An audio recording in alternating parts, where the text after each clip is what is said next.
बोला. आज श्रीरामनवमी, प्रभू रामचंद्रांचा जन्मदिवस आणि प्रभू रामचंद्रांना आज आपल्या जीवनातला आपण आदर्श का मानतो, तर ज्या प्रभू रामचंद्रानं रघुकुल रीत चली आई, जान जाई पर वचन न जाई, म्हणजे शब्दाप्रमाणे वागणारे प्रभू रामचंद्र म्हणजे आपण म्हणतो रामराज्य आलं पाहिजे.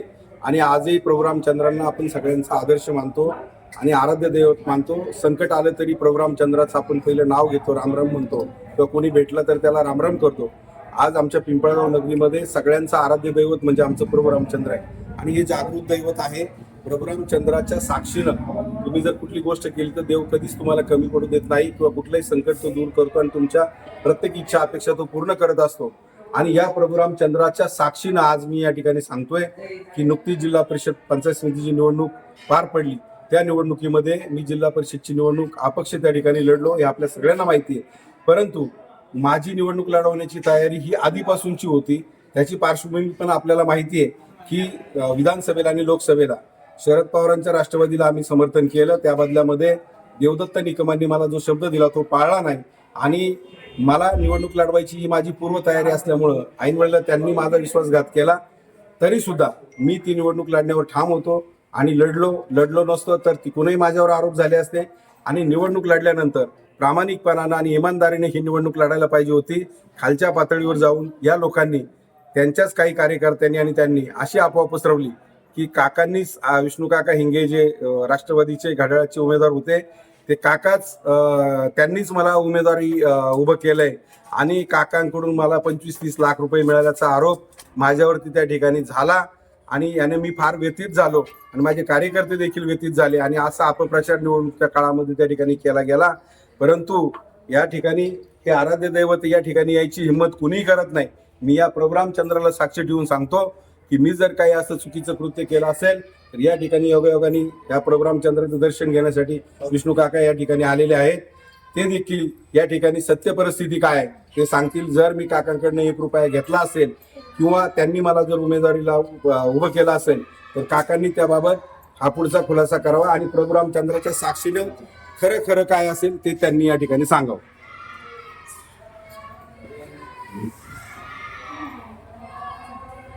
जिल्हा परिषद आणि पंचायत समितीच्या निवडणुकीच्या निमित्तानं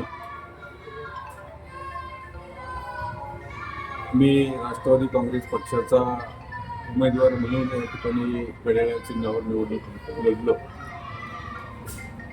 राष्ट्रवादी काँग्रेस पक्षामध्ये उमेदवारी ठरवत असताना सर्व कार्यकर्त्यांना विश्वासात घेऊन आमदार दिलीपरावजी वळसे पाटील हे उमेदवारीच्या संदर्भामध्ये निर्णय त्या ठिकाणी घेत असतात. खरं तर प्रभाकर आणि आम्ही अनेक वर्ष त्या ठिकाणी एका पक्षामध्ये त्या ठिकाणी काम केलेलं आहे आणि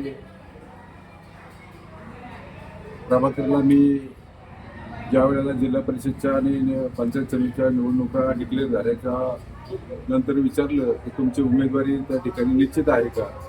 त्यावेळेला प्रभाकरने मला टावरेवाडीच्या एका दसकिऱ्याच्या कार्यक्रमाच्या तिथे शंकराच्या मंदिरापुढंच सांगितलं की मी माझी उमेदवारी फायनल आहे आणि मी निवडणूक लढल्याशिवाय राहणार नाही.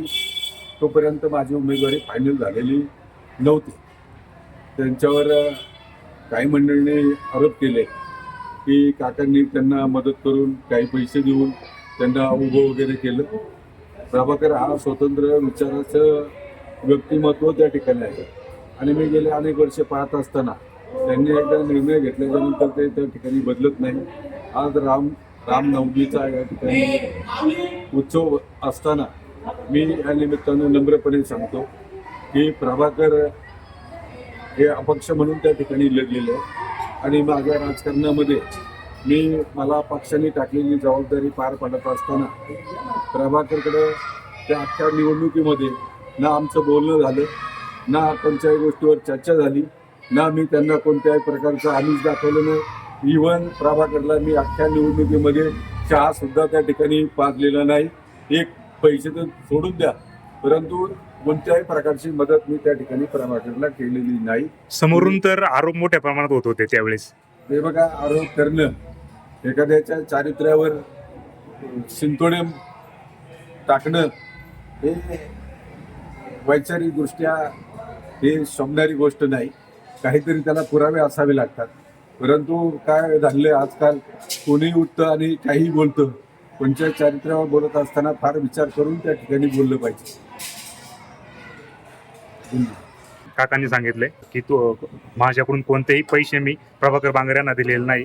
काय खरंय काय नाही, तो तर विषय त्यांनी आता समोर प्रभू रामचंद्राच्या साक्षीने क्लिअर केलेला आहे. आणि या ठिकाणी ह्या प्रभू रामचंद्राच्या समोर येऊन एखादी गोष्ट बोलणं ही साधी गोष्ट नाही. हे जागृत दैवत आहे आणि चुकीच्या गोष्टी करणार नाही. आमच्या प्रभू रामचंद्रानं शासन दिलेलं आहे, हा इतिहास आहे. मी कुठल्या न्यायालयात जाणार नव्हतं न्याय मागायला याच्या संदर्भात. मग मी देवाच्या दारात आलो या ठिकाणी. परंतु चळवळीमध्ये काम करणं म्हणजे जळतानी खऱ्याहून चालण्यासारखं आहे. माझा संघर्षमय प्रवास किंवा मी पदरमोड किती करतोय, माझ्यावर किती केसेस आहे, माझ्या कार्यकर्त्यांवर किती केसेस आहेत, हे सगळं आम्ही काय काय करतोय. घरादारावर तुळशीपत्र ठेवतोय आम्ही. आज अनेक पक्षांकडनं तुम्हालाही माहिती मला ऑफर होत्या.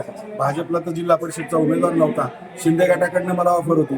यांच्या पक्षाकडनं देखील मला पंचायत समितीची उमेदवारी देत होते. अनेक ठिकाणावर ऑफर होत्या. पण मी काय डोक्यावर पडलेलो नाही. मी काय ह्या नाकारल्या. मी माझ्या तत्वावर माझ्या भूमिकेवर मी ठाम राहिलो. आणि माझ्या या प्रामाणिकपणाचं जर असं तुम्ही जर अशा पद्धतीनं जर हे करत असेल तर एखादा प्रामाणिक काम करणारा कार्यकर्ता तुम्हाला बदनाम करून संपवायचा की काय. अरे ही लढाई माझी नाही, ही शेतकऱ्याची गोरगरिबाची आहे. ठीक आहे, निवडणुकीमध्ये कोणी कसं मतदान केलं हारजीत असते, या सगळ्या गोष्टी मला मान्य आहे. परंतु आम्ही आमच्या तत्वावर त्या ठिकाणी ठाम आहे.